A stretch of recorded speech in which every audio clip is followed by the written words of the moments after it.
ప్రార్థన చేసుకుందామండి. ప్రేమ కలిగిన మా తండ్రి, దయగల మా దేవ, నీ మహాకృప చేత మమ్మల్ని అందరినీ కాపాడి క్షేమాన్నిచ్చి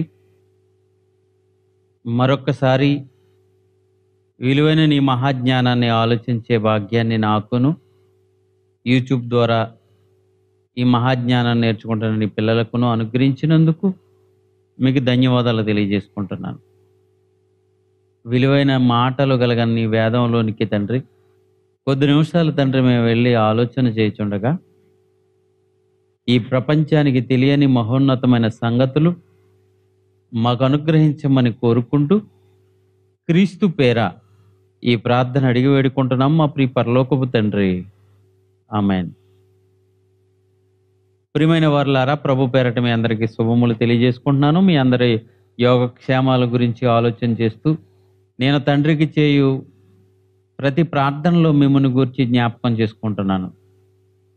ప్రియులారా, గత కొన్ని ఎపిసోడ్లుగా పతనమవుతున్న పట్టణాలు అనే విషయాలను మాట్లాడుతున్నాం. మనం ఒక్కొక్క పట్టణం, వాటి పరిస్థితి, దాని గురించి చరిత్ర ఏం చెప్పింది, బైబిల్ ఏం చెప్తుంది, ఈరోజు ఆ పట్టణాల పరిస్థితి ఎలా ఉంది అనేది మీతో నేను మాట్లాడటం జరుగుతుంది.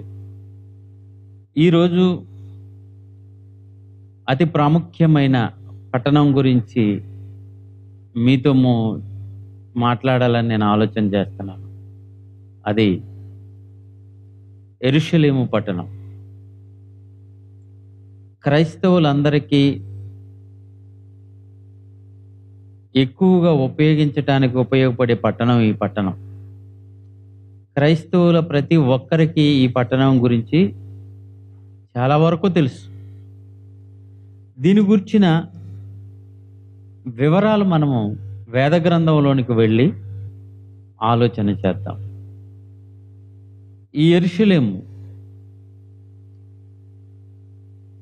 మరి ఇశ్రాయేలు దేశంలో, ఇప్పటికీ ఇశ్రాయేలు దేశంలో ఉంది యెరూషలేము. ఈ యెరూషలేము గురించి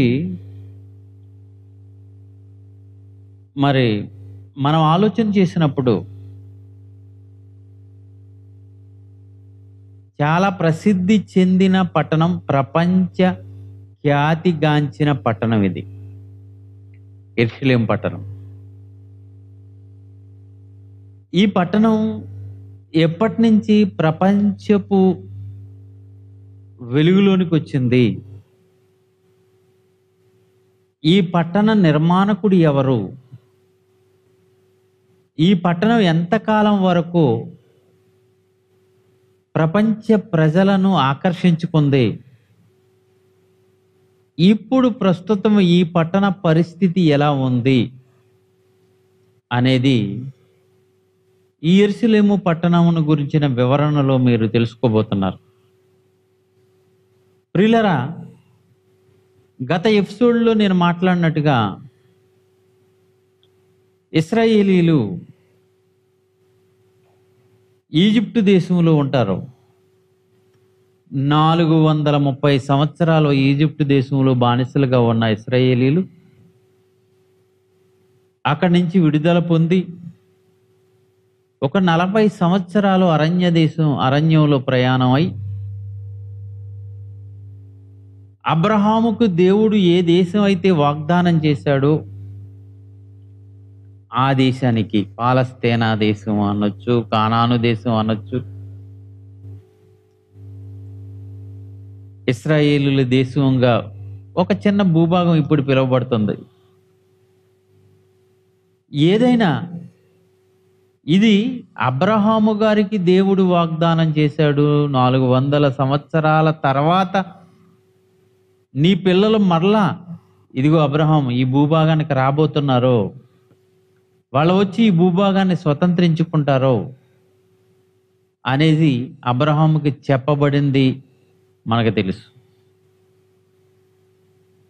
ఈజిప్టు దేశం వెళ్ళటం, అక్కడ ఎన్ని కష్టాలు పడ్డారో, అక్కడి నుంచి ఎలా విడుదల పొందారో, దానికి ఎలాంటి ఆధారాలు ఉన్నాయో గత ఎపిసోడ్లో మీకు చెప్పడం జరిగింది. ప్రియులారా, అక్కడి నుంచి అనగా ఈజిప్ట్ దేశం నుంచి అబ్రహాము గారికి వాగ్దానం చేయబడిన ఈ దేశానికి ప్రవేశించిన తర్వాత ఎంతోమంది న్యాయాధిపతులు ఇశ్రాయేలుని పరిపాలన చేశారు. అందులో సంసోను కావచ్చు, ఇంకా ఎంతోమంది న్యాయాధిపతులలో చివరి వాడైన సమూయేలు. ఈ సమూయేలు గారు కాలంలో అప్పటికే ఫిలిస్తీన్లు ఉన్నారు, పక్కనే అమాలేకీలు ఉన్నారు. చాలా చాలా దేశాలు, చాలా రాజ్యాలు, ఆ రాజ్యాలు ఏలుతున్న రాజులు, వారి పరిపాలన ఉంది. కానీ ఇశ్రాయేలుకు రాజు లేడు. అందరూ స్వతంత్రులే. ప్రజల చేత ప్రజలే ప్రజల కొరకు పరిపాలన చేసుకునే ప్రజాస్వామ్యంగా ఒకప్పుడు ఇశ్రాయేలులను దేవుడు ఉంచాలని కోరుకున్నాడు. ఇప్పుడు మనం అనుభవిస్తున్న ఈ ప్రజాస్వామ్యం ఒకప్పుడు ఇశ్రాయేలీలు అనుభవించారు. వాళ్ళపై ఎవరు నాయకుడు లేడు, ఎవరు రాజు లేడు. మిగతా రాజ్యాలన్నిటికీ రాజులు ఉన్నారు, ఇశ్రాయేలుకు మాత్రం రాజు లేడు. అందరూ సమానమే. ప్రజాస్వామ్యం, ప్రజల చేత ప్రజల కొరకు పరిపాలన చేసుకునే ఈ కార్యక్రమం. అది న్యాయాధిపతులు న్యాయం తీర్చడానికి మాత్రమే ఉండేవారు. దేవుడు చెప్పింది వాళ్ళకి చెప్పటమో, వాళ్ళకి న్యాయం తీర్చే వాళ్ళుగా ఉండేవారు తప్ప వాళ్ళపై అధికారులుగా ఉండేవారు కాదు. ఇలాంటి పరిస్థితిలో ఇశ్రాయేలీలు మాకు రాజు కావాలి, లోక మర్యాద చెప్పున. లోకంలో అన్ని రాజ్యాలకి రాజు ఉన్నాడు, కానీ మాకు రాజు లేడు, మాకు రాజు కావాలి. సమూయేలు, నువ్వు వృద్ధుడు అయిపోతున్నావు, మాకు అర్జెంటుగా రాజు కావాలి, నీ పిల్లలు నీలాంటి వారు కాదు అనగా వాళ్ళకి చెప్తారు, అయ్యా రాజు వస్తే రాజు కొరకు మీరేం చేయాలో తెలుసా? రాజు ఇంట్లో పనిచేసేవారు మీ పిల్లలే ఉండాలి, రాజు గుర్రాల మేపేవాళ్ళు మీ పిల్లలే ఉండాలి, రాజు రథాల నడిపేవారు మీ పిల్లలే ఉండాలి, రాజు వెనకాల పరిగెట్టేవాళ్ళు మీ వాళ్ళే ఉండాలి. అన్ని పనులు మీ వాళ్ళ చేత చేయిస్తాడు. రాజు అధికారం పొందుతాడంటే మాకు అవేమి చెప్పకో, మాకు రాజు కావాలి అని అడిగితే దేవుడు సమూయేలు వాళ్ళ కోరుకున్నట్టుగానే రాజును నిర్ణయించాను. ఆయన వాళ్ళు నన్నే విసర్జించారు, ఇన్ని కాదు రాజునిచ్చేయి అన్నప్పుడు మొట్టమొదటి రాజు ఇశ్రాయేలుకు ఎన్నిక చేయబడ్డ వ్యక్తి సౌలు గారి గురించి మనం బైబిల్ గ్రంథంలో ఆలోచన చేసినప్పుడు సమూయేలు మొదటి గ్రంథము 13వ అధ్యాయము 1వ వచనం నుంచి మనం చదవగలిగితే, సమూయేలు మొదటి గ్రంథము 13వ అధ్యాయము 1వ వచనం నుండి, సౌలు గారు ఇశ్రాయేలీలను 30 సంవత్సరాల వయసు గలవాడై ఏలనారంభించాడు. 2 సంవత్సరములు అతడు 2 సంవత్సరములు ఇశ్రాయేలీలను ఏలెను. ఇశ్రాయేలుకు మొదటి రాజుగా ఉన్న సౌలు అతని పరిపాలన గురించి చెప్తున్నాడు. అతడు ఇశ్రాయేలీలను ఏలుతున్నాడు. సౌలు గారిని దేవుడు ఎంపిక చేసిన తర్వాత, సౌలు గారు రాజుగా అయిన తర్వాత ఎన్నో యుద్ధాలు చేశాడు. ఎక్కువ శాతం అతను చచ్చిపోయినంత వరకు ఫిలిస్తీన్లతో పోరాడేవాడు అని అతని గురించి రాయబడింది. యుద్ధాలు చేసేవాడు. యుద్ధాలు చేయటంలో ఫిలిస్తీన్లను పోరాడటంలో, ఫిలిస్తీన్లతో యుద్ధం చేయటంలో అతని ఆయుష్కాలమే సరిపోయింది అన్నట్టుగా మనకు తెలుసు. ప్రియులరా, దేవుడు ఒక రాజ్యం పైకి యుద్ధానికి వెళ్ళమంటాడు. ఆ రాజ్యం గురించి మనం ఆలోచన చేద్దాం. 1 సమూయేలు గ్రంథం 15వ అధ్యాయము 2వ వచనం. సమూయేలు గారు రాసిన మొదటి గ్రంథము 15వ అధ్యాయము 2వ వచనం. సైన్యములకు అధిపతియగు యెహోవా సెలవిచ్చినది ఏమనగా, అమాలేకీయులు. సౌలు, నువ్వు అమాలేకీయుల మీదకి యుద్ధానికి వెళ్ళు. అమాలేకీయులు ఇశ్రాయేలుకు చేసినది నాకు జ్ఞాపకం ఉంది. ఇశ్రాయేలులందరూ ఐగుప్తు దేశంలోంచి వస్తున్నప్పుడు అబ్రహాము గారికి వాగ్దానం చేసిన ఈ దేశంలోనికి ఎంటర్ అవ్వక ముందే అమాలేకీయులు ఇశ్రాయేలులకు విరోధులై మార్గములో ఉండగానే ఇశ్రాయేలీయుల మీదకి దండెత్తారు.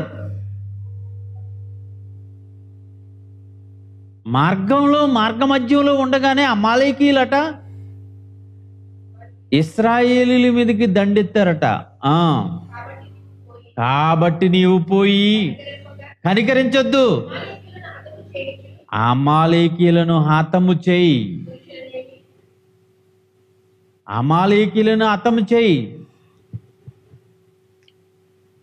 ఈ మాట చెప్తున్నప్పుడు ఇశ్రాయేలీయులు ఈ దేశానికి వచ్చి సుమారు 400 సంవత్సరాలు అయిపోతుంది. యెహోషువ గారి నాయకత్వం తర్వాత, న్యాయాధిపతుల కాలం దాటిపోయిన తర్వాత కొన్ని తరాలు గడిచిపోయాయి. కొన్ని 100 సంవత్సరాలు అయిపోయినాయి. కొన్ని 100 సంవత్సరాల క్రితం అమాలేకీయుల పూర్వీకులు ఇశ్రాయేలీయులు ఈ దేశానికి వస్తున్నప్పుడు మార్గమధ్యంలో ఉండగా వాళ్ళపై యుద్ధాన్ని చేశారు. ఆ సందర్భం ఒక్కసారి చూద్దాం. అక్కడికి వెళ్ళి నిర్గమకాండము 17వ అధ్యాయము 8వ వచనం చదువుదాం. నిర్గమకాండము 17వ అధ్యాయము 8వ వచనం. అమాలేకీయులు వచ్చి రెఫీదీవులో ఇశ్రాయేలులతో యుద్ధము చేయగా, ఇశ్రాయేలులతో యుద్ధం చేస్తున్నారు. మోసే గారు 8వ వచనం నుంచి మీరు చదువుకోండి. తర్వాత మోసే గారు చెయ్యి పైకెత్తుతుంటే ఇశ్రాయేలులు నెగ్గుతున్నారు అమాలేకీయుల మీద. మోసే గారు చెయ్యి కిందకు పెడితే అమాలేకీయులు నెగ్గేస్తున్నారు ఇశ్రాయేలుల మీద. అలా యుద్ధం హోరాహోరీగా జరుగుతుంది. చేతులు ఎంత టైం ఎత్తుకోగలదు పాపం. ఎప్పుడైనా చేతులు లాగి కిందకు పెడితే అమాలేకీయులు ఇశ్రాయేలుల పైన యుద్ధం చేసేస్తున్నారు. చివరికి మోసే గారి చేతులు మరొక అతను వచ్చి ఆ చేతులు బండపై ఉండేటట్లు చేస్తాడు. యుద్ధం అంతా హోరాహోరీగా జరుగుతుంటది. ఆ యుద్ధం ముగింపుకి దేవుడు ఏమంటున్నాడు? 14వ వచనం మనకి ఇంపార్టెంట్. 14వ వచనం. అప్పుడు యెహోవా మోషేతో ఇట్లన్నాడు, నేను అమాలేకీయుల పేరు ఆకాశము క్రింద నుండకుండా బొత్తుగా నేను తుడిచివేస్తాను. ఆ పేరు ఇంకా ఉండదు. ఆ పేరు ఉండకుండా నేను బొత్తుగా తుడిచివేయుదును. గనుక జ్ఞాపకార్థకంగా దీన్ని గ్రంథంలో రాయి, యెహోషువకు వినిపించు. అమాలేకీయులు మీరు వస్తుంటే మార్గమధ్యంలో వాళ్ళు అడ్డు వేశారు. వాళ్ళు ఎంత ఇబ్బంది పెట్టారు మీరు కళ్ళారా చూశారు. కనుక నీ ఉండకపోవచ్చు, నువ్వు గ్రంథంలో రాసి యెహోషువకు చదివి వినిపించింది. ఇది జ్ఞాపకం ఉంచుకోవాలి. వాళ్ళ పేరు ఆకాశము కింద ఉండకుండా నేను తుడిచివేయబోతున్నాను అంటే వాళ్ళ వంశాన్ని నాశనం చేయబోతున్నాను. దేవుడన్న మాట కొన్ని వందల సంవత్సరాల తర్వాత ఇశ్రాయేలీలు అందరూ ఒక రాజ్యంగా ఏర్పడి ఆ రాజ్యానికి మొట్టమొదటి రాజుగా ఉన్న సౌలుతో దేవుడు చెప్తున్నాడు, అప్పుడు ఇశ్రాయేలు చేసింది నాకు జ్ఞాపకం ఉంది. సౌలు, నువ్వు అమాలేకుల మీదకి వెళ్ళు, ఎలాంటి కనికరము చూపొద్దు, వాళ్ళ పేరు ఆకాశము కింద ఇక వినపడకుండా నేను చెయ్యాలనుకున్నాను. అప్పుడే చెప్పాను మోషే గారికి, మీ నాయకుడైన మీ పితరుడైన మోషే గారికి చెప్పాను, నేను నువ్వు వెళ్ళు, యుద్ధం చెయ్యి, సర్వనాశనం చేసేయి, కనికరం చూపొద్దు. ఒక దేశం పైకి ఒక రాజ్యం పైకి నువ్వు దండెత్తినప్పుడు, ఇదిగో అమాలేకుల రాజ్యం మీదకి నువ్వు దండెత్తడానికి వెళ్తున్నావు, ఈ రాజ్యంపై నువ్వు అక్కడ మొత్తం నాశనం చేసి అందులో ఉన్నది ఏది తీసుకురాకో, ఎవరిని చెరపట్టకో, అందులో ఉన్న జంతువులను కూడా తీసుకురాకో, పశువులను కూడా తీసుకురాకో. వెళ్ళాడండి, యుద్ధం చేశాడు. రాజును బ్రతికొండగానే పట్టుకుని చెర పట్టుకుని తెచ్చుకున్నాడు. బలిసిన ఎడ్లను, బలిసిన గొర్రెలను, బలమైన జంతువులను కొన్ని తెచ్చుకున్నాడు. దేవుడికి కోపం వచ్చింది. నేనేం చెప్పాను, సౌలు ఏం చేశాడు? సమూయేలు, నువ్వు వెళ్ళు, నేను అతన్ని రాజుగా ఉంచటానికి నేను ఇష్టపడలేదు, అతన్ని రాజుగా చేసినందుకు నేను పశ్చాత్తాపడుతున్నాను. రాజ్యం నుంచి అతన్ని రాజుగా తొలగించేస్తున్నాను నేను, కనుక నువ్వు చెప్పు వెళ్ళాడు. ఏంటయ్యా నువ్వు చేసింది రాజా అని అడిగితే, మీరు దేవుడు చెప్పమన్నదే చేశాను నేను, దేవుడు ఏం చెప్పాడు అదే చేశాను నేను. నాశనం చేసి రమ్మన్నాడు కదా, ఎందుకు కొన్ని తెచ్చావు అంటే, ఇదిగో నీ దేవునికి బలి ఇవ్వటానికి తెచ్చాను, దేవునికి బలి ఇవ్వటానికి తెచ్చాను అన్నాడు. అప్పుడు ఒక మాట అంటాడు, బలులు అర్పించుట కంటే దేవుని ఆజ్ఞను గైకోవటం శ్రేష్టమైనది. తీసేయబోతున్నాను, దేవుడు నిన్ను తీసేయబోతున్నాడు ఈ రాజ్యం మీద నుంచి. వెంటనే దేవుడు, యెషయా కుమారుల్లో ఒకరిని నేను ఈ దేశానికి రాజుగా నియమించబోతున్నాను, నువ్వు వెళ్ళు, అతను అభిషేకించేయి. యెషయా ఇంటికి వెళ్తాడు. ఆ ఊరు వారందరూ, ఈ ప్రవక్త బయలుదేరి వెళుతుంటే, సమూయేలు గారు వెళ్తుంటే ఊరు వారందరూ భయపడిపోయి, దైవజనుడు మా ఊరు వస్తున్నాడు, సమాధానంగా వస్తున్నావయ్యా అని ఎదురొచ్చి అడుగుతారు. ఆ ఊర్లో ఉన్నవాళ్ళు సమాధానంగానే వస్తున్నాను. యెషయా గారి ఇంటికి వెళ్తాడు. యెషయా గారికి 7 కుమారులు ఉంటారు.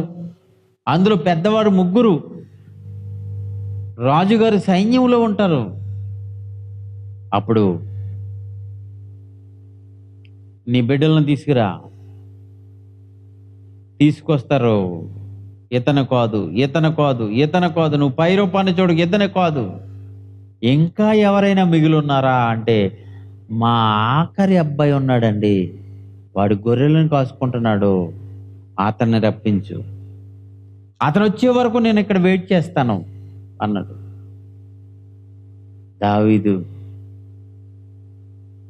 దావీదు చిన్న కుర్రోడు, గొర్రెలను కాసుకుంటున్నాడు. అతను కౌరు పంపిస్తారు. అతను వస్తాడు. చూసిన వెంటనే చక్కటి అందమైన నేత్రాల కలిగిన వాడు, సౌందర్యం కలిగిన వాడు దావీదును చూసిన వెంటనే సొలొమోనుతో దేవుడు చెప్తాడు, ఇదిగో నేను ఏర్పాటు చేసుకున్నది ఇతన్నే, నువ్వు అభిషేకించి అభిషేకిస్తాడు. మనందరికీ తెలుసు, మీ అందరికీ తెలిసిందే.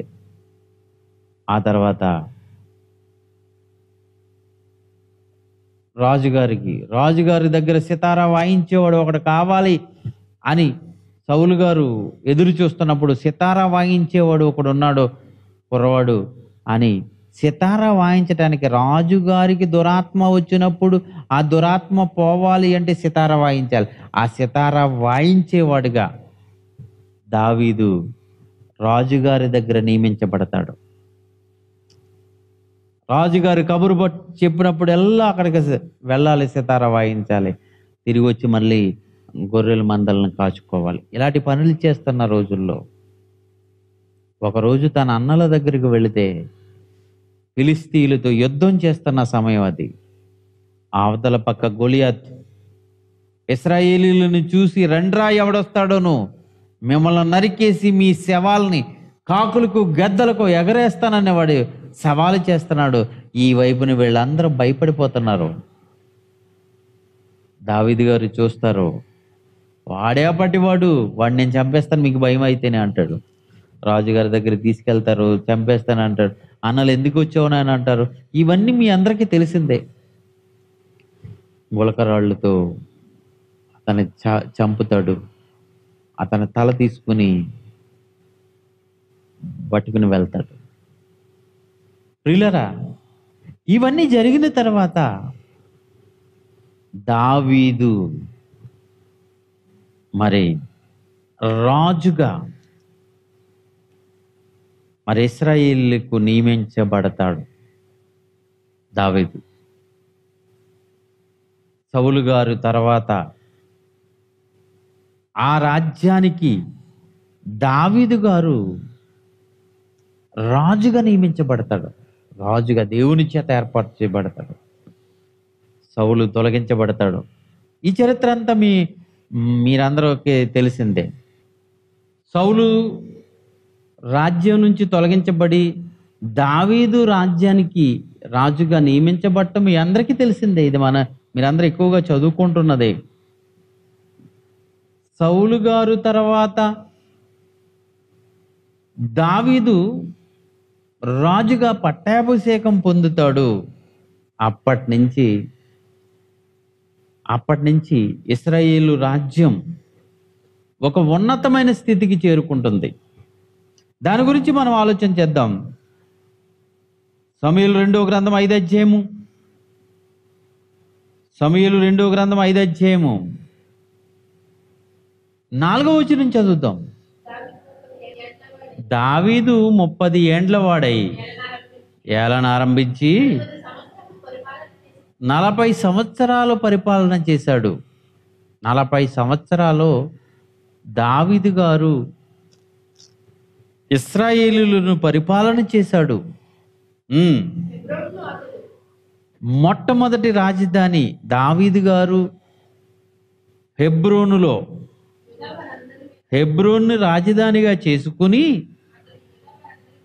హెబ్రోను ఇప్పుడు ఎక్కడుంది? హెబ్రోను అంటే హెబ్రోను పాలస్తీనా దేశంలో ఉంది, ఇశ్రాయేల్ దేశంలో లేదు. అది పాలస్తీనా దేశంలో ఆ భూభాగంలోకి వెళ్ళిపోయింది. ముస్లింలు ఆక్రమణలోనికి వెళ్ళిపోయింది. ఒకప్పుడు దావీదు గారు పరిపాలన ఆరంభించినప్పుడు యెరూషలేము కాదు రాజధాని, యెరూషలేము కాదు, హెబ్రోన్లో 7.5 సంవత్సరాలు హెబ్రోన్ను రాజధానిగా చేసుకుని, క్యాపిటల్గా చేసుకుని 7.5 సంవత్సరాల పరిపాలన చేసిన తర్వాత ఆ తర్వాత యెరూషలేముకు రాజధానిని మార్చాడు. రాజధానిలో మార్చడం మన ఆంధ్ర వాళ్ళకి ఎక్కువగా తెలుసు. ఒకప్పుడు రాజధాని కర్నూలులో ఉండేది.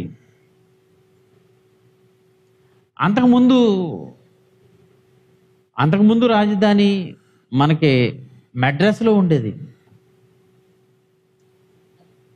దాని నుంచి విడిపోయిన తర్వాత కర్నూలులో రాజధాని చేసుకున్నారు. ఆ తర్వాత హైదరాబాద్ రాజధానిగా మనందరికీ తెలిసిందే. తెలంగాణ ఆంధ్ర విడిపోయిన తర్వాత అక్కడి నుంచి రాజధాని షిఫ్ట్ చేసి చంద్రబాబు నాయుడు గారి కాలంలో తెలుగుదేశం హయాంలో అమరావతికి షిఫ్ట్ చేయడం జరిగింది. ఇప్పుడు దాన్ని కాస్త వైజాగ్ షిఫ్ట్ చేసే కార్యక్రమం మరి ఇప్పుడున్న జగన్మోహన్ గారి నాయకత్వంలో జరగబోతుంది. ఇది మనందరం చూస్తున్నాం. రాజధానులు మార్పిడి విధానం మనం చూస్తున్నాం. ప్రియులరా, అంతకుముందు రామాలో సౌలు గారు కాపురం ఉన్నప్పుడు రామా నుంచి ఇశ్రాయేల్ దేశాన్ని అంతా పరిపాలన చేయటం మొదలుపెట్టాడు. మరి దావీదు గారు ఎప్పుడైతే సింహాసనాన్ని ఎక్కాడో, ఇది సుమారుగా దావీదు గారు సింహాసనం అధిష్ఠించిన రోజు ఆ టైం మనం చూడగలిగితే 1010 BC, క్రీస్తు పూర్వం 1010 సంవత్సరాలలో సుమారుగా దావీదు గారు సింహాసనం మీద కూర్చుని పరిపాలన చేస్తూ మొదలుపెట్టాడు. సింహాసనాన్ని అధిష్ఠించాడు. ప్రియులరా, ఇక్కడ మనం చూస్తే హెబ్రోన్లో 7.5 సంవత్సరాలు రాజధానిగా చేసుకుని పాలన చేపట్టాడు. ఆ తర్వాత యెరూషలేములో ఇశ్రాయేలీలు యూదా గోత్రాలు, ఇశ్రాయేలీలు 12 గోత్రాలు, ఇశ్రాయేలీలు యూదా వారి మీద 33 సంవత్సరాలు ఏమో యెరూషలేమును రాజధానిగా చేసుకుని పాలన చేపట్టాడు. దానికి ముందు ఒక 7 సంవత్సరాలు హెబ్రోను రాజధానిగా చేసుకున్నాడు. మొత్తం 40 సంవత్సరాలు దావీదు గారు పరిపాలన చేశాడు. 40 సంవత్సరాలు, 40 ఇయర్స్ రాజుగా ఉండి ఆయన ఇశ్రాయేలీలను పరిపాలన చేశాడు. అందులో 33 సంవత్సరాలు యెరూషలేమును రాజధానిగా చేశాడు. ఆయన చేసుకుని పాలన చేపట్టాడు. ఈ యెరూషలేము మరి దావీదు గారు యెరూషలేముకు వెళ్ళక ముందు, యెరూషలేము షిఫ్ట్ చేయకముందు యెరూషలేముని ఎవరు ఉండేవారు అంటే యోబుసీయులు అనే జాతి వారు మరి దాన్ని ఆక్రమించుకుని ఉన్నారు. యెరూషలేముని యోబుసీయ దేశం వారు యెరూషలేముని ఆక్రమించుకుని అక్కడ పరిపాలన జరిగిస్తున్నప్పుడు దావీదు గారు యుద్ధం చేసి వాళ్ళందరినీ ఓడించి యెరూషలేమును కైవసం చేసుకుంటాడు. అక్కడ తన అధికారాన్ని ఉపయోగిస్తాడు. 9వ వచనం చూద్దాం, చూడండి. 9వ వచనం. దావీదు ఆ కోటలో కాపురముండి దానికి దావీదుపురం అని పేరు పెట్టెను.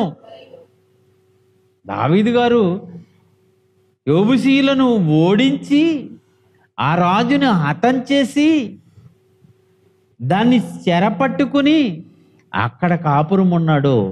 దీనికి దావీదుపురం అని పేరు వచ్చింది. మరియు విల్లో నుండి దిగువకు దావీదు ఒక ప్రాకారాన్ని, అంటే ఒక ప్రహారీని కట్టించాడు. యెరూషలేము ప్రాకారం అంటారు దాన్ని. దావీదు అంతకంతకు వర్ధిల్లాడు. 11వ వచనాన్ని మనం చదివితే అప్పుడు అక్కడ ఒక సిటీని నిర్మాణ కార్యక్రమం చేపట్టాడు. 11వ వచనం మనం చూస్తే, తూరు రాజైన హీరాము దోతలను, దేవదారు మ్రానును, వడ్రంగులను, కాశీ పని వారిని పంపగా వారు దావీదు కొరకు ఒక నగరిని కట్టిరి. దాన్ని దావీదుపురం అన్నారు, దాన్ని యెరూషలేము అన్నారు, దావీదు గారి పట్టణం అన్నారు. అంటే యెరూషలేము నిర్మాణకుడు దావీదు. దావీదు కాలంలో యెరూషలేము నిర్మాణమైంది. దావీదు కాలంలోనే ప్రపంచంలో నెంబర్ 1 సిటీ అయిపోయింది. ఇది నెంబర్ 1 సిటీ. దావీదు అక్కడి నుంచి పరిపాలన చేపట్టి యెరూషలేమును రాజధానిగా చేసుకుని పాలన చేపట్టి ఏ దేశం మీదకి యుద్ధానికి వెళ్ళినా ఆ దేశం ఇతనికి హస్తగస్తం అయిపోతుంది, ఇతని స్వాధీనంలోకి వచ్చేస్తుంది. ఏ దేశం మీదకి దండెత్తినా దావీదు గారికి జయం. దావీదు పరిపాలన, దావీదు యుద్ధము, దావీదు పరాక్రమం, దావీదు చేసే రాజ్య విస్తరణ అంతా ఇంత కాదు, గొప్పగా. ఒక రకంగా చెప్పాలంటే దావీదు పీరియడ్ సువర్ణయుగం. దావీదు పీరియడ్ని ఏమన్నారో తెలుసా? స్వర్ణయుగం. ఇశ్రాయేలు దేశానికి స్వర్ణయుగం ఏదంటే దావీదు కాలం. దానికి ముందు కాలం సౌలు పరిపాలన చేశాడు, అంతంత మాత్రాన్ని. ఈయన తర్వాత సొలొమోను పరిపాలన చేశాడు, దావీదులాగానే బాగానే ఉంది. కానీ చివరికి దీనస్థితికి చేరిపోయి రాజ్య విభాగం విడిపోయే సందర్భాలు మనం చూడబోతున్నాం. తర్వాత చూస్తాం. ప్రియులారా, ఇక్కడ మనం ఆలోచన చేసినప్పుడు యెరూషలేము అనే పట్టణాన్ని దావీదు గారు నిర్మించాడు. ఇది దావీదు పట్టణం, రాజుగారి పట్టణం. యెరూషలేము రాజుగారి పట్టణం. ఏ రాజుగారు? డేవిడ్ రాజుగారు. ఆయన పరిపాలన చేసిన పట్టణంగా ఒకప్పుడు ప్రపంచంలో పేరుగాంచిన ఈ పట్టణం గురించి మనం చూస్తున్నాం. రాజులు మొదటి గ్రంథం 2 అధ్యాయము 11 వచనాన్ని మనం చూడగలిగితే, రాజులు మొదటి గ్రంథం 2 అధ్యాయము 11 వచనం, దావీదు ఇశ్రాయేలీయులను ఏలిన కాలము 40 సంవత్సరాలు. హెబ్రోనులో అతడు 7 సంవత్సరములు, యెరూషలేములో 33 సంవత్సరాలు ఏలెను. దినవృత్తాంతములు మొదటి గ్రంథము 29 అధ్యాయము 26, 27 వచనాల్లో కూడా ఇదే సందర్భం ఉంటుంది. అది కూడా త్వరగా చదువుతాం చూడండి. దినవృత్తాంతములు మొదటి గ్రంథము 29 అధ్యాయము 26, 27 వచనాలు. యెష్షే కుమారుడైన దావీదు ఇశ్రాయేలు అందరి మీదను రాజయుండెను. అతడు ఇశ్రాయేలులను ఏలిన కాలము 40 సంవత్సరాలు. హెబ్రోనులో 7 సంవత్సరాలు, యెరూషలేములో 33 సంవత్సరాలు. టోటల్గా 40 సంవత్సరాలు, 40 years. ఈ 40 సంవత్సరాల్లో యెరూషలేము ప్రపంచంలో ఒక ఉన్నతమైన పట్టణం అయిపోయింది. యెరూషలేములో ఉన్న ఆ యెరూషలేము పట్టణము, ఆ యెరూషలేము కోట, అంతఃపురం, ఆ యెరూషలేము చుట్టూ ఉన్న ప్రాకారం, ప్రపంచంలో ప్రతి దేశము దాని వైపు చూసేలా చేశాడు. ఎంతమంది రాజుల్ని జయించాడో తెలుసా? ఎన్ని రాజ్యాలను జయించాడో తెలుసా? ఎన్ని రాజ్యాలను ఇతని స్వాధీనంలో పెట్టుకున్నాడో తెలుసా? నిజంగా ఈ సమూయేలు మొదటి గ్రంథం 2వ గ్రంథము 5వ అధ్యాయం దగ్గర నుంచి మనం చదువుకుంటూ వస్తే అండి, ఒక్కొక్క అధ్యాయం చదువుకుంటూ వస్తే మరి దావీదు గారు ఏ దేశం పైన, ఏ రాజ్యం పైన ఎలా జయించాడో, ఎంత పరాక్రమంగా జయించాడు. ఏ దేశం మీదకి ఇతను యుద్ధానికి వెళ్ళిన ఓటమి లేదు, జయమే. ఎందుకంటే దావీదు వెనకాల దేవుడు ఉన్నాడు. నాకు నచ్చినవాడు దావీదు, నా ఇష్టానుసారుడైన మనుషుడు, నా ఉద్దేశములన్నీ అతడు నెరవేర్చేవాడు. దావీదు చాలా గొప్ప రాజు. నిజంగా ఇశ్రాయేలు చరిత్రలో కానీ, ప్రపంచ చరిత్రలో కానీ అలాంటి రాజు ఇక పుట్టడు, అంతకు ముందు పుట్టలేదు. దావీదు లాంటి మహారాజు రాజ్యాన్ని, ఒక పెద్ద రాజ్యాన్ని పరిపాలన చేసి నీతిమంతుడిగా ఉండి దేవుని ఉద్దేశాలు నెరవేర్చి అతని జీవిత కాలంలో అన్ని విజయాలే, అపజయము లేని రాజు అంటూ ఉన్నాడు అంటే ఇదిగో దావీదే. నిజంగా గొప్ప పేరు, గొప్ప ప్రఖ్యాతి దావీదు కాలంలో వచ్చిందండి. దావీదు కాలంలో వచ్చింది. దేవదారు మురానుతో కట్టబడిన నగరం, ఎక్కడో తూరు సీదోను ప్రాంతాల నుండి మ్రానులను రప్పించుకుని, ఇతర దేశాల నుండి బంగారము, వెండి, విలువగల రాళ్ళు ఇవన్నీ రప్పించుకుని ఒక మహానగరు కట్టబడింది. ఆ నగరులో దావీదు గారు నివాసం చేశారు. ఇంతే కాదు, ఈ నగరులో నేనున్నాను. దేవుని ఆలయం, దేవుని మందసం డేరాల్లో ఉండిపోయిందే. ఆ మందసాన్ని కూడా యెరూషలేముకు తీసుకురావాలని ఆలోచన చేసిన వ్యక్తి దావీదు గారు. ఆ ఎక్కడో ఉన్న మందసాన్ని ఇశ్రాయేలీలు మరి ఈజిప్టు నుంచి తీసుకొస్తున్నప్పుడు సేనాయి పర్వతారణ్యంలో, మరి అక్కడ ఆ సేనాయి పర్వతం దగ్గర ఇవ్వబడిన ఆ ఆజ్ఞలు కలిగిన పలకలు ఉన్న ఆ మందసాన్ని వాళ్ళు అక్కడి నుంచి మోసుకుంటూ వచ్చి ఎక్కడో వేరే ప్రాంతంలో ఉంటే దాన్ని యెరూషలేముకు తీసుకొచ్చిన వాడే దావీదు. అది గుడారాల్లో ఉండకూడదు, ఒక మందిరాన్ని కట్టాలని ఆలోచన చేసిన వాడే దావీదు. నాయనా, నీ తర్వాత వచ్చేవాడు మందిరాన్ని కట్టబోతున్నాడు. నువ్వు కాదు. నువ్వెంతవరకు చేసింది చాలు, నీ యందు నేను సాటిస్ఫాక్షన్ అవ్వనని దేవుడి చేత అనిపించుకున్నవాడు దావీదు. రైట్. ఇక దావీదు తర్వాత దావీదు కుమారుడు సొలొమోన్ ఆ దేశానికి రాజుగా, వారసత్వపు రాజుగా, దావీదు తర్వాత దావీదు సింహాసనం మీద కూర్చున్నవాడే సొలొమోన్. ఇతడు కూడా 40 సంవత్సరాల పరిపాలన చేశాడు. దావీదు గారు 40 సంవత్సరాల పరిపాలన చేశాడు. అలాగే ఇతను కూడా 40 సంవత్సరాల పరిపాలన చేసినట్లుగా మనకు బైబిల్లో ఆధారాలు కనపడుతున్నాయి. రాజులు మొదటి గ్రంథం 11వ అధ్యాయము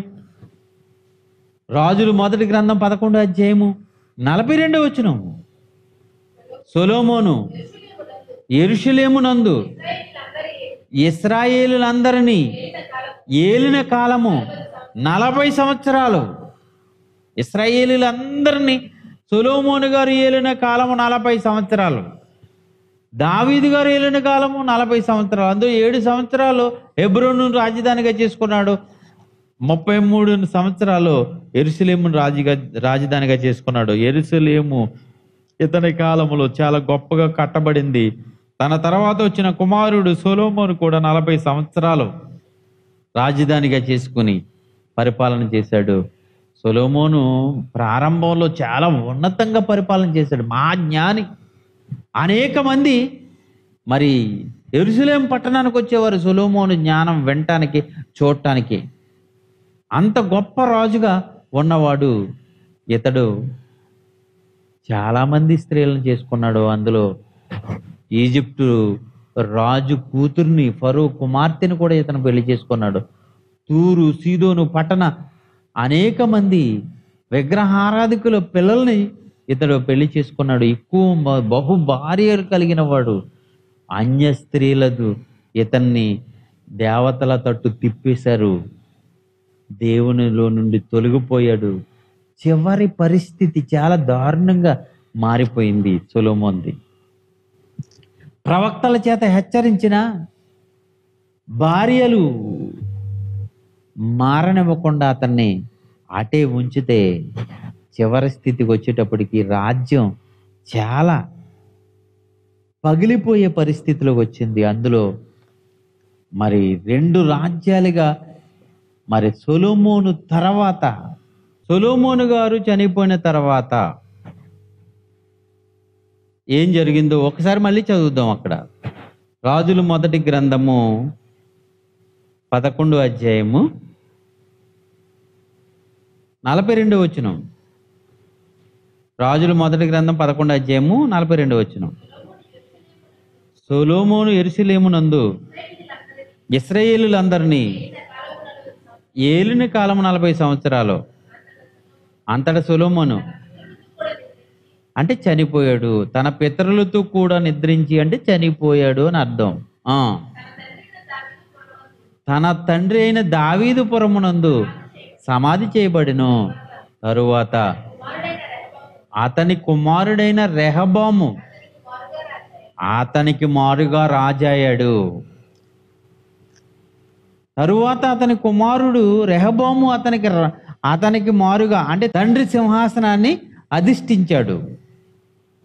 ఓకే, మరైతే ఇక్కడ రెహబాము, యెరోబాము, సొలొమోను గారు తర్వాత సింహాసనాన్ని అధిష్ఠించిన వాడు రెహబాము అయితే, యెరోబాము అని ఇంకొక ఆయన ఉంటాడు. అందులో అది సొలొమోను గారి దగ్గర గొప్ప యుద్ధ సూర్యుడు ఇతను.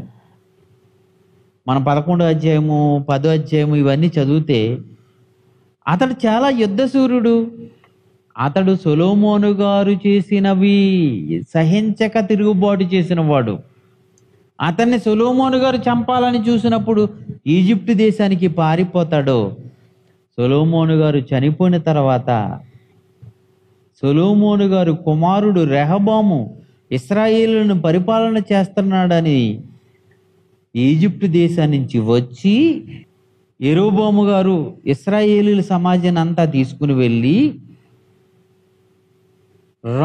అప్పటికి రాజుగా ఉన్న రెహబామును అడుగుతాడు, అయ్యా, మీ తండ్రి గారు మమ్మల్ని చాలా ఇబ్బంది పెట్టాడు, ఆయన తర్వాత మీరు రాజుగా వచ్చారు, మీ తండ్రి గారిలా మమ్మల్ని ఇబ్బంది పెట్టకండి అని సమాజంతో కలిసి వెళ్ళి యెరోబాము గారు నాయకత్వంలో ఇశ్రాయేలు పెద్దలు సమాజం అంతా అడుగుతారు.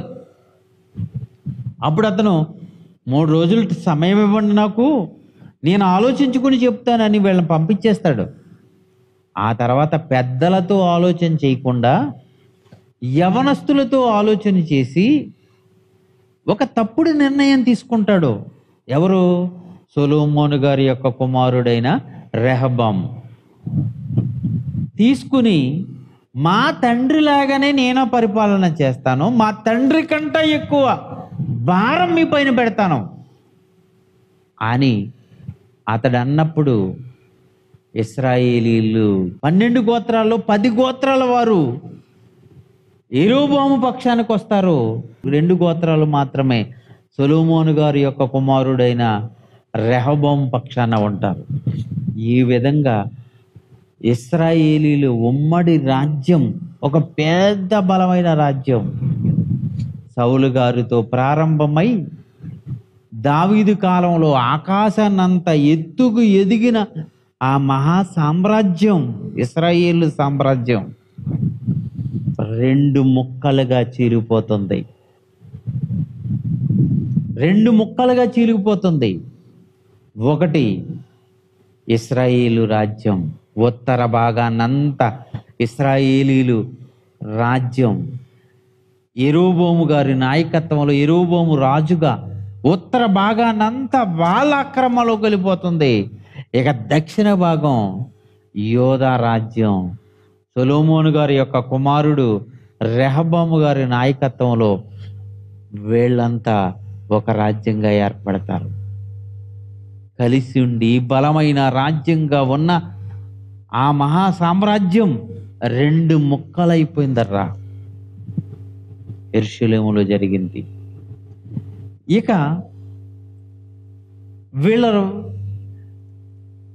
యెరోబాము గారు అయితే షెకెమును రాజధానిగా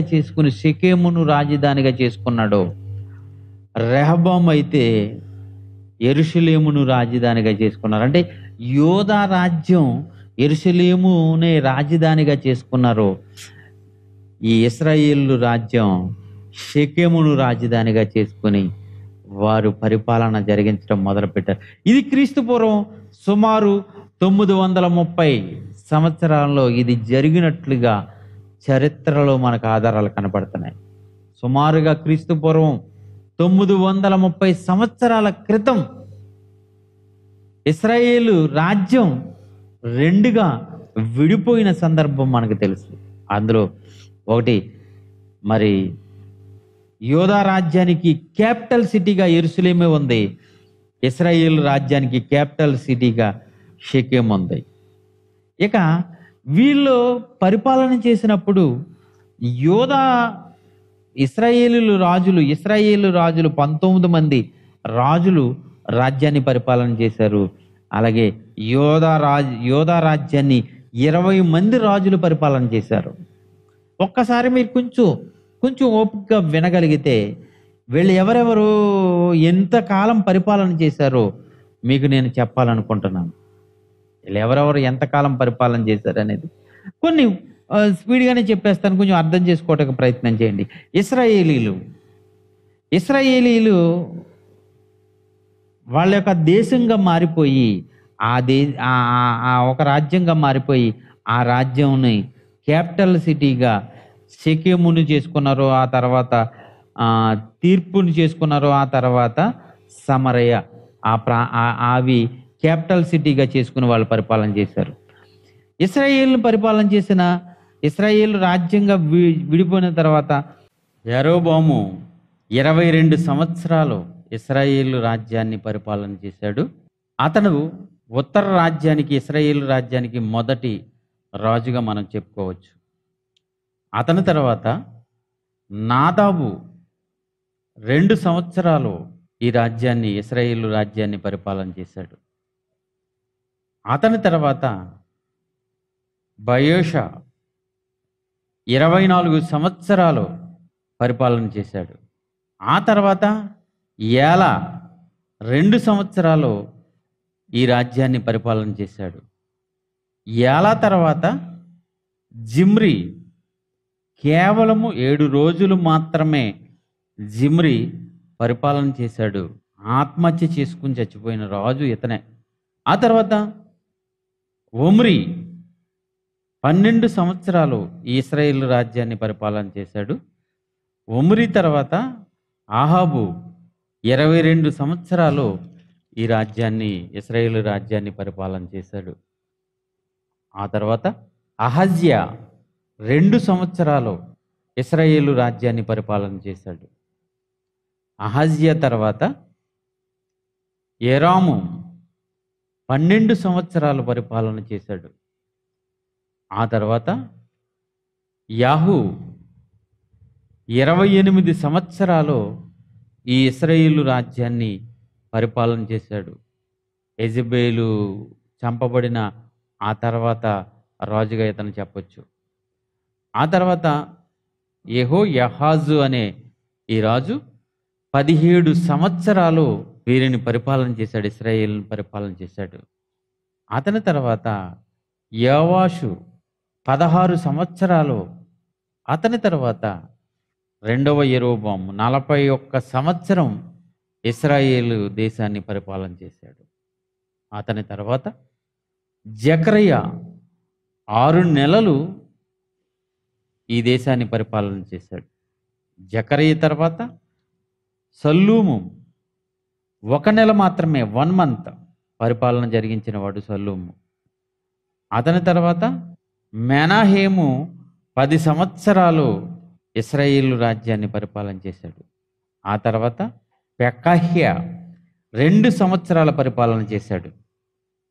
ఆ తర్వాత పెకాహు అనే రాజు 20 సంవత్సరాల పరిపాలన చేశాడు. ఉత్తర రాజ్యమైన ఇశ్రాయేలు రాజుల్లో చివరి రాజు. ఇతని తర్వాత బబులోనికి చెరపట్టబడతారు. ఈ చివరి రాజు హోషేయ 9 సంవత్సరాలు మరి పరిపాలన జరిగిస్తాడు. ఓకే, ఉత్తర రాజ్యాన్ని పరిపాలన చేసిన రాజుల యొక్క జాబితాది. ఇప్పుడు దక్షిణ రాజ్యాన్ని పరిపాలన చేసిన యోధా రాజ్యం 2 గోత్రాలకు సంబంధించిన వారు.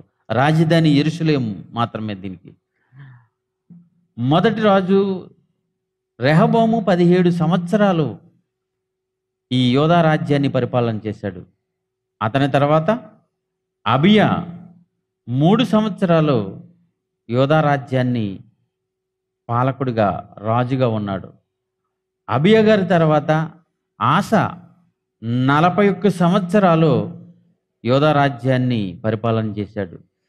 అతని తర్వాత యెహోషాపాతు 25 సంవత్సరాలు యోధా రాజ్యాన్ని పరిపాలన చేశాడు. అతని తర్వాత యెహోరాము 8 సంవత్సరాలు ఈ యోధా రాజ్యాన్ని పరిపాలన చేశాడు. అతని తర్వాత అహజ్యా 1 సంవత్సరం ఈ ఈ యోధా రాజ్యాన్ని పరిపాలన చేశాడు. అతని తర్వాత అతల్యా రాణి 7 సంవత్సరాలు యోధా రాజ్యాన్ని పరిపాలన చేసింది. అతల్యా రాణి తర్వాత యావాషు 40 సంవత్సరాలు పరిపాలన చేశాడు. అతని తర్వాత అమధ్య 29 సంవత్సరాలు పరిపాలన చేశాడు. ఆ తర్వాత అజర్యా అంటే ఉజ్జియా 52 సంవత్సరాల పరిపాలన చేశాడు. ఆ తర్వాత యోతాము 16 సంవత్సరాల పరిపాలన చేశాడు. అతని తరువాత ఆహాజు మరో 16 సంవత్సరాలు యోధా రాజ్యాన్ని పరిపాలన చేశాడు. ఆ తర్వాత మనందరికీ పరిచయమైన అతని గురించి మనం అంతా ఎక్కువ విన్నాం. అతనే హిజ్కియా 29 సంవత్సరాలు ఇతడు యోధా రాజ్యానికి రాజుగా పరిపాలన చేశాడు. హిజ్కియా తర్వాత మనస్సే 55 సంవత్సరాలు ఇతడు పరిపాలన చేశాడు. ఈ మనస్సే తర్వాత ఆమోసు 2 సంవత్సరాలు ఈ యోధా రాజ్యాన్ని పరిపాలన చేశాడు. అతని తర్వాత యోషియా 31 సంవత్సరాలు పరిపాలన చేశాడు. యోషియా తర్వాత యహాజు అనే ఇతను 3 నెలలు మాత్రమే పరిపాలన చేశాడు. అతని తర్వాత యెహోయాకీము 11 సంవత్సరాల పరిపాలన చేశాడు. అతని తర్వాత యెహోయాకీషు 3 నెలల 10 దినాల పరిపాలన చేశాడు. ఆ తర్వాత చివరివాడు, అందరికంటే చివరివాడు సిద్కియా 11 సంవత్సరాల పరిపాలన చేశాడు. ఇతని తర్వాత బబులోనికి చెరపట్టబడింది. ప్రియులరా, మరి వీళ్ళందరూ ఇశ్రాయేలీయులను పరిపాలన చేసిన రాజులు చెప్పాను, యూదులను పరిపాలన చేసిన రాజులను చెప్పాను. వాళ్ళు ఎన్నెన్ని సంవత్సరాలు పరిపాలన చేశారు ఇవన్నీ బైబిల్లో ఉన్న ఎవిడెన్స్ని బట్టి చెప్పాను తప్ప బయట చరిత్రది కాదండి. బైబిల్లోంచి తీయబడ్డ ఇవ్వండి. వీళ్ళందరి పేర్లు ఎవరెవరు ఎంతకాలం పరిపాలన చేశారో వీళ్ళందరి గురించి బైబిల్లో వ్రాయబడ్డది. ఓకే, కనుక ఈరోజు మనం ఇశ్రాయేలు గురించి లేకపోతే యెరూషలేము చరిత్ర గురించి మనం చూస్తున్నాం. యెరూషలేము పట్టణం ఎంత ఉన్నతంగా ఉందో, ఆ తర్వాత ఎలాంటి స్థితిలోనికి రాబోతుందో చెప్పడం కొరకు ఎవరెవరు ఎలా పరిపాలన చేశారో, ఆ పట్టణం ఎలా నిర్మాణం అయ్యింది, ఆ పట్టణం ఎంత వైభవంగా ఉందనేది ఈ ఎపిసోడ్లో నేను మాట్లాడగలిగాను. పట్టణం గురించి నెక్స్ట్ భాగంలో మీకు చెప్తాను. యెరూషలేము పతనం ఎలా ప్రారంభమైందో, ఎలాంటి వచనాలు యెరూషలేము పట్టణం గురించి, ఆ పతనం గురించి ఉన్నాయో మీకు నెక్స్ట్ ఎపిసోడ్లో మీకు వివరిస్తాను. ఓకే.